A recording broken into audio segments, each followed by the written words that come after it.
Hello, Duck fans. Welcome to another FishDuck one-on-one podcast. I'm Kurt, and joining me this week is one of our own, FishDuck contributor Jerod Young. You can catch his articles every Tuesday. Jerod is our resident specialist for all the non-football related sports. And this time of year, with spring sports starting up and basketball starting to run down and indoor track season starting to run down, I figured this would be a perfect time to sit down with Jerod to have a talk about everything that's going on right now with Oregon Ducks sports. So Jerod, thank you for joining us.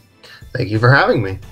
So let's get right into it with basketball, because basketball season's starting to wrap up, both men's and women's seasons. There's only a couple games left.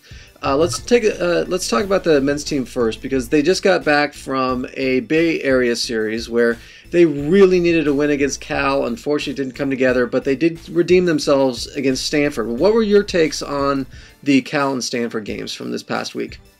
With the Stanford games, I had kind of briefly mentioned it in each article thus far, and that is that the game back on January 8th against Cal, it was a pretty big stumble for them. They didn't seem like they had their offense and defense together, and since the wins past that game, they look like they've really gotten things together. They've gotten their offense together. They've gotten their defense figured out, and that's something that really showed in this Cal game, is that they had their offense ready to go. They had their defense ready to go. You can tell that they looked at film from that game back on the 8th, and they did a ton of things right. It just seems like when it got late in that game, they just didn't quite have enough, or they didn't quite have, those two stars that Cal has on that roster. And I think that's where the difference came in the score in the end. This whole team looks to Singler as the team leader, and while he was always Mr. Consistency, he wasn't really stepping up and taking charge in a game. And against Stanford, it looked like he really took the game over. Yeah, and I think that this was a game that he didn't really have a choice. They just came off a loss against Cal, and the last thing that they want to do, with this little left in the season, is drop 2 in a row to another Bay Area team. So I think it was a point where they were kind of still hung over a little bit from the Cal game, and got into that second half and were kind of not sure how or if they wanted to surge ahead and just take over the game. And so I think EJ kind of got into a huddle in that second half and said, look, just give me the ball and I'll take care of it. And certainly he did. So this season may be a what if, because we can look back at that Colorado loss where the refs kind of, you don't want to put it on the refs, but I mean, come on. They kind of gave that one away. They dropped the ball. And there's some other games where the Ducks could have won, and unfortunately they didn't deliver. So this may be a what-if year where Oregon is right on the bubble for the NCAA Tournament. But with these last 3 games coming down the stretch, what do you think are the prospects of Oregon potentially getting into the NCAA Tournament? Well, I think in terms of speaking to the schedule, I think that Colorado is still going to be a tough matchup, and I think that Dana Altman, the magic that he's worked this year with this team, I think he's got to get them in the right mindset to beat this Colorado team, simply because that's going to be the first thought is, okay, what if last game is like this one coming up? So I think that one's going to be all about mindset, and I think if they have the right mindset for it, I don't think they'll have any problem with it. So I think they've got a good shot, not necessarily winning out in these final few games, but I think they can beat Oregon State. I think that, they've seen them once now. Now they can kind of figure out how to work with that 1-3-1 defense, and I don't think that should be much of a problem. So I think the biggest hiccup for them in the last 3 games will be Colorado, simply because of what happened in Boulder. There's no team that really sticked out, and I think this is going to be a Pac-12 tournament where I think only one team is going to make it into the NCAA tournament. So I really think that the Pac-12 tournament is going to be crucial for Oregon, but I mean mostly for any team that looks to contend in the Pac-12 tournament.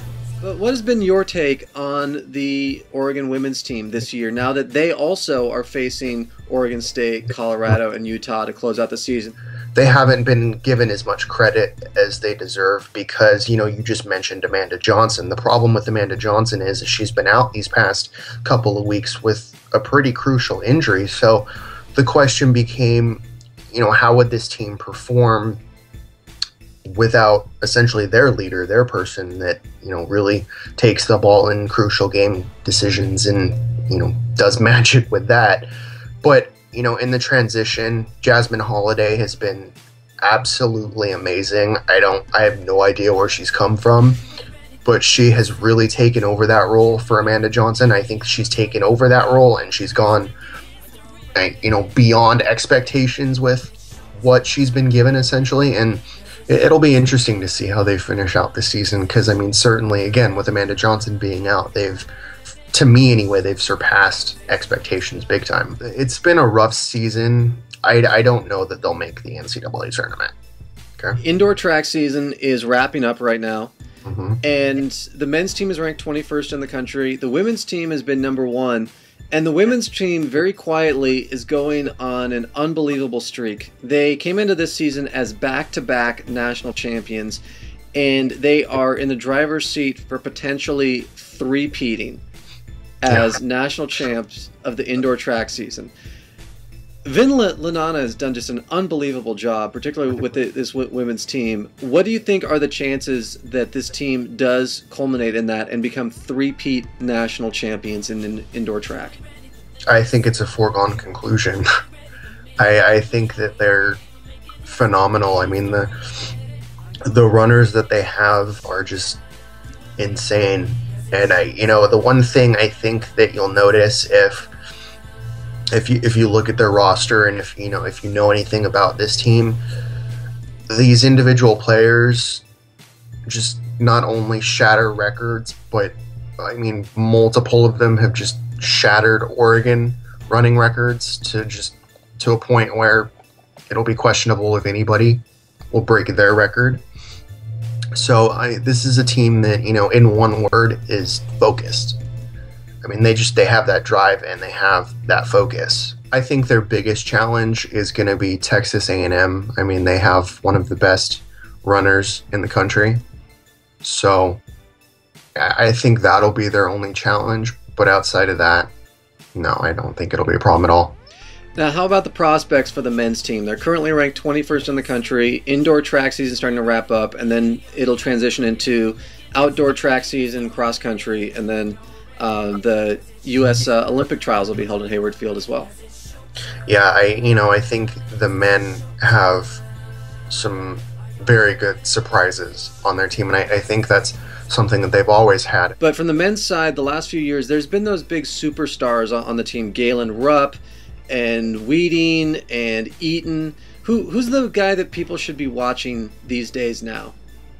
See, that's the thing with this men's track team is I don't think you can say that there's one person to watch because, I look at this team and it looks to me from what I've seen from, observing them and, seeing them run that it's kind of like basketball. It takes all of them to win. And I don't necessarily think that this is a team that says, okay, this one individual, needs to carry us to that next level. I think it's a sport in general that requires everybody to make it happen. So I think that's how it is with the men, because I think it's going to take everybody to continue to move up. It's more sum of the parts, top to bottom quality, rather than a superstar like what we saw with Ashton Eaton the last few years, right, exactly. Essentially carrying the team on his back. Right. And I don't think they have to do that, because I think this is a slightly different team with slightly different, version of talent that's got them ranked within the top 25 and the top 20. So I think they've kind of divided that among, all of them, and they've all done their part, essentially. Baseball's been kind of up and down in these first couple of years. I like to think of it as growing pains when you're restarting a program, but they have one of the top coaches in the country who has really assembled some top-notch talent. I know you are very excited about the newcomers. Tell me about why people should really be excited about baseball this year. Because this year, the culture is different, and you could tell that immediately from the off season. Coach Horton knew that offensively they're just not there. They're there when it comes to pitching. They don't have to worry about the pitching staff at all. But when it comes to the offense, they really struggled. I mean, the only category they were in the top 10 in, for example, was, I believe, triples.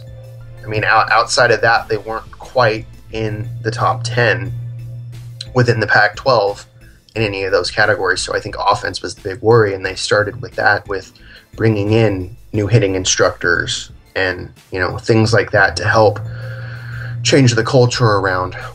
JJ Altobelli has, he's a junior, and he's said, okay, essentially, this is my team now. We're going to go forward. I'm going to lead this team. So, I think by having that voice, they've all been, it was declared early on that, JJ is, okay, he's going to lead this team. So everybody has accepted it, and everybody has rallied around it. I mean, he's the guy that's done all of the, preview day interviews for the team. Aside from Coach Horton, he's really gotten out there in front of the media. So, I mean, he has essentially, declared himself the face of this team for this season. And I think that is what, they need going into, still the early stages of the program, but now they've had a few years to establish who they are as a team. And, I think having him step up and say that, no, this is my team, I'm the leader, I think it's really going to help the team. And I think it really helped them against Hawaii. They won the series 2-1 in Hawaii, and I think that really helped. And again, it looked like they put a bunch of runs on the board. So things are changing, and Alex Kudel is going to be essentially the ace of the staff because Christian Jones is out from Tommy John surgery. Tommy John surgery. So, he's essentially called upon Alex Kudel and been like, okay, I need you to lead this team. Last year, he was 7-3 with a 2.89 ERA. So, I mean, he had a fairly good season last year. And so this has been a season where, even with Christian Jones out, it's still a very deep pitching staff. And again, I don't think it's going to be a concern for this team at all. So you do think they're Omaha bound? Oh, absolutely. They are incredibly impressive. And I think people, if they're not on the bandwagon, need to get on it now because they're going to be something to watch. Well, there's other spring sports going on. Acrobatics and tumbling started their season. They're the defending national champions. So women's track is not the only national champion that we have.